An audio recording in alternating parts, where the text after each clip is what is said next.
dumating upang sarili ihain, lingkod manunubos natin. Hallelujah, Hallelujah, Hallelujah, Hallelujah.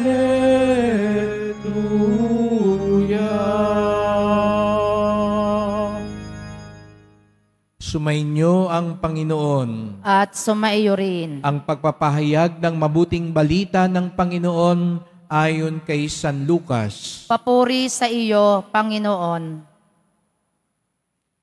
Isang araw samantalang nananalangin mag-isa si Jesus, lumapit sa kanyang mga alagad. Tinanong niya sila, "Sino daw ako ayon sa mga tao?" Sumagot sila, "Ang sabi po ng ilan ay si Juan Bautista kayo. Sabi naman ng iba, si Elias kayo. At may nagsasabi pang nabuhay ang isa sa mga propeta noong una. Kayo naman, ano ang sabi ninyo?" Tanong niya sa kanila. "Ang Mesiyas ng Diyos," sagot ni Pedro. Itinagubili ni Jesus sa kanyang mga alagad na huwag na nilang sabihin ito kanino man, at sinabi pa niya sa kanila, "Ang anak ng tao'y dapat magbata ng maraming hirap. Itatakwil siya ng matatanda ng bayan, na mga punong saserdote at ng mga eskriba. Ipapapatay nila siya, ngunit sa ikatlong araw ay muling mabubuhay."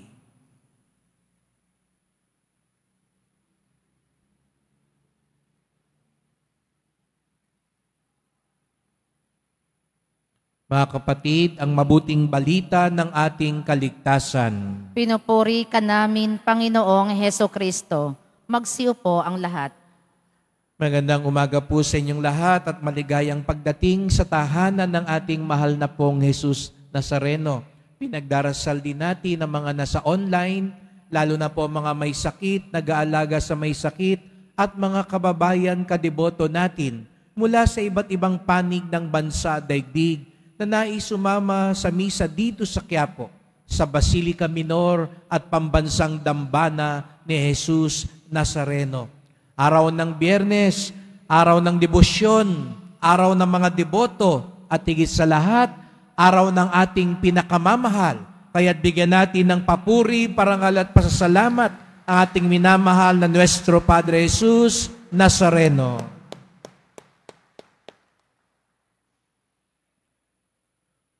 Huling Biyernes na po ng Setyembre at talagang kay bilis ng panahon. At ilang tulog na lang, mararamdaman natin talagang papalapit na ng papalapit ang Pasko.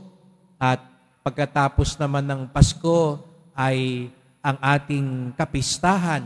At sabi nga, tayo nananabik sapagkat sa unang pagkakataon, ang ating kapistahan sa karangalan ng mahal na pong Jesus Nazareno ay hindi na lamang piyesta ng Quiapo, piyesta ng Maynila, kung hindi piyesta ng buong Pilipinas, piyesta ng bawat Pilipino. Siguro nagtataka kayo, bakit ganun talaga namang laganap naman ang piyesta ng Nazareno mula sa pulpa.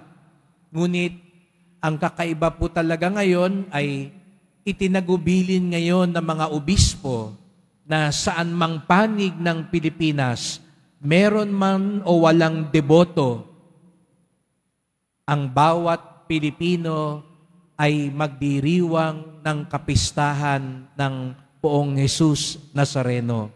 At yon ay mangyayari sa unang pagkakataon. Kaya't yung tinatawag pong kalendaryo ng simbahan para sa Pilipinas, kalendaryo ng bawat Pilipinong Katoliko, kanila ngayon ipagdiriwang ng husto deboto man o hindi, ang ating mahal na pong Jesus Nazareno. Kaya't napaka-mabiyaya po ang darating na kapistahan. Kaya't palakpakan uli natin ang mahal na pong Jesus Nazareno sa biyayang yun. Alam niyo po, yun ang isa talaga sa dinasal ko po nung ako'y masugo at mapunta dito sa Quiapo. Dumating ang panahon na iyon na ang pagpaparangal sa Nazareno ay mangyari sa lahat. Tamang panahon. Hindi po ba yun din ang inaasam ng bawat isa sa atin?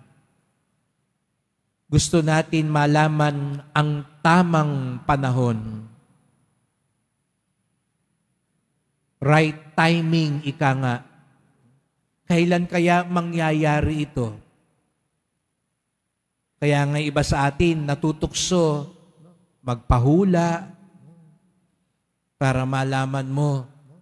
At kung papansin nyo naman po, o iba magpapungsoy, no? O ano man, o magbabasa ng mga tala, no? Sa astrolohiya, dahil yun yung inaasam natin na malaman sana natin. Kasi kung meron mang isang hiwaga sa buhay, ano ba talaga yung tamang panahon?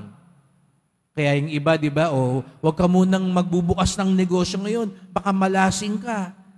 Hindi maganda ang panahon. Hindi tama yata o kabilugan ng buwan.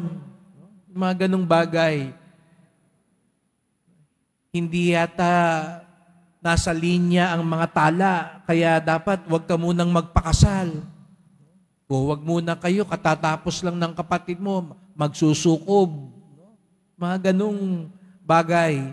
O namatayan, may kamamatay lang. Huwag kayong magbibiyahe. Baka madisgrasya kayo. Marami tayong hiwaga sa buhay. At ito ay isa rito, ang malaman ng tamang panahon. Kaya nga sa unang pagbasa, ipinaalala sa atin sa aklat ng mga ngaral, may ang lahat ng pangyayari ay nagaganap sa panahong itinakda ng Diyos. May panahon para sumaya, may panahon para magluksa, may panahon ng tagsibol, may panahon ng paglagas, may panahon na nasa taas, may panahon na nasa baba. Kaya nga't ito yung ating ipinagdarasal din siguro sa Poong Nazareno. Ituro sa atin ang tamang panahon. Ngunit mga kapatid, kung mayroon man pong unang paalala sa atin, ang panahon ay nasa plano ng Diyos. Kung kaya nga't, kung gusto natin malaman ang tamang panahon, tayo'y umugnay, lumapat sa plano ng Diyos. Yun lang po ang paraan. Walang sino man sa atin ang makakaalam ng lahat na mangyayari sa hinaharap. Walang sino man sa atin na makaalam kung ano ang ibinibigay sa atin ng kasalukuyan. Ngunit lahat tayo ay maaaring humiling sa Panginoon na bigyan tayo ng liwanag ng kaisipan upang maging bukas sa Kanyang kalooban. Sapagkat kapag nakalapat tayo sa plano ng Diyos, lalapat din tayo sa tamang panahon. At ano nga ba ang plano ng Diyos? Anong plano ng Diyos sa iyo? Anong plano ng Diyos sa mga anak nyo? Ano ang plano ng Diyos sa kabuhayan natin, sa mga pangarap natin? Simple lang po, mga kapatid. Ang plano ng Diyos ay ang ating kaligtasan. Ang plano ng Diyos, ulitin ko, ay ang ating kaligtasan. Kung kaya nga ang lahat ng bagay sa ating buhay, kung ang mangyayari ay magdudulot sa atin ng kaligtasan. Ito ang plano ng Diyos. Ito ang panahon at oras ng Diyos. Minsan nakala natin, ay, hindi yata tama yung tiyempo. Di lang minsan may lalapit sa akin, Father, nagpa-bless ako nung mag-e-exam ako noon, pero hindi po ko pinalad nung pagkakataon na yon na makapasa. Masama po ang loob ko dahil parang pinagkaitan ako ng Diyos. Pero ngayon, binabalikan ko, meron palang plano ang Diyos. Hindi ako agad nakapasa noon para turuan niya akong lalong magsumikap, lalong magpakumbaba, lalong lumapit sa Kanya. Siguro nga sa unang tingin, may mga bagay na akala natin wrong timing. Akala natin malas. Akala natin hindi tayo kinalugdan ng Diyos. Pero sa mas malawak na plano ng Diyos, sa mas malawak na orasan ng Diyos, yun pala ang tamang panahon. Minsan, hindi agad gumaling o hindi pa nga gumaling. Pero di lang din minsan lumapit sa akin at sabihin, Father, kaya pala nangyari yun. Dahil kung agad akong gumaling, hindi ako nakapagnilay. Kasi pag gumaling kagad ako, magtatrabaho agad ako, magiging abala agad ako. Pero binigyan ako ng oras ng Diyos, magnilay, mag-isip-isip sa buhay. At dahil doon, nagsisi ako, napalapit ako sa pamilya ko, naituwid ko ang mga prioridad ko sa buhay. At nang dumating ang panahon, ako'y nabalik sa kalakasan. Doon ako mas nagkaroon ng tamang direksyon sa buhay. Tama pala ang oras ng Diyos. Kaya mga kapatid, sa mga sandaling pinag-aantay tayo ng Diyos, sa mga sandaling hindi agad nangyayari yung gusto natin. Alam niyo po tayo mga tao minsan, nagmamadali tayo. Kung meron mang isang bagay na magandang maalala, ang Diyos kailanman hindi nagmamadali. Ang Diyos, ibang-iba ang orasan niya sa orasan natin. Sapagkat ang hinog na oras sa Diyos na sana matuklasan nating lahat ay ang sumapit sa atin ng kaligtasan. Huwag mong isipin na tayo'y pinabayaan niya.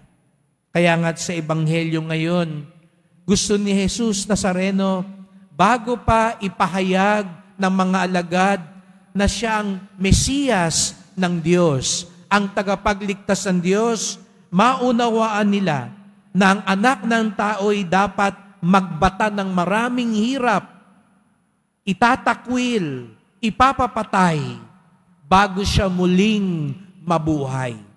Maranasan muna nila ang krus. Dumanas muna sila sa pagsubok upang sa ganon, tunay na mahinog sa panahon at makilala nila ang oras ng kaligtasan. Balik tayo sa tanong kanina, kailan kaya ba ang tamang oras sa buhay natin? Pag sumasapit ang panahon ng kaligtasan sa buhay mo, yan ang tamang oras sa buhay mo. Aanin mo ang mayaman ka, makapangyarihan ka, nasa tuktok ka. Aanin mo ang nakukuha mo lahat ng gusto mo, pero nalayo ang kaluluwa mo sa Kanya. Nalayo ang kalooban mo sa kaligtasan. Nalayo ang ugali mo sa kabutihan. Hindi pa yan ang tamang oras mo sa buhay. Hindi yan ang takdang panahon na pinagkakaloob sa iyo ng Nazareno.